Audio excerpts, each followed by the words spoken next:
Почитувани колеги, почитувани граѓани, почитувани медиуми,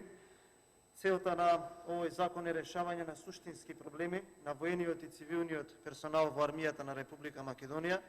како што јавноста веќе е запознаена и оние кои што се крајни корисници на сите, би рекол, бенефити или ефекти од овој закон.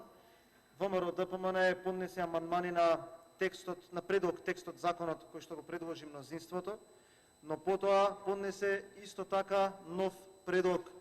текст со истиот, би рекол, истата содржина на текстот на мнозинството, но со инкорпорирани 4 суштински амандмани кои што треба да решат неколку проблеми. Првиот проблем кој што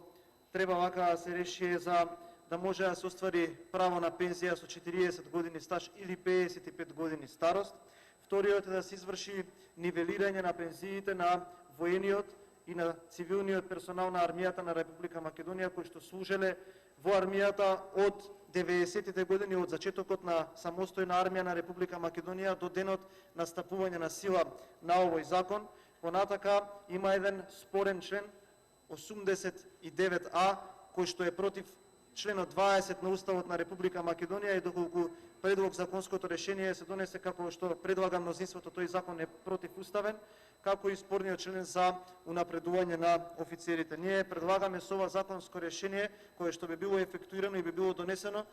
токму она кое што овие групи го бараа од нас и кои што имаа средби и со мнозинството, и со опозицијата, и со председателот на собранието. Вака предложеното законско решение ќе ги реши овие проблеми и многу граѓани ќе видат бенефит од законското решение кое што би го изгласале, а кое што е на предлог на опозицијата. Благодарам.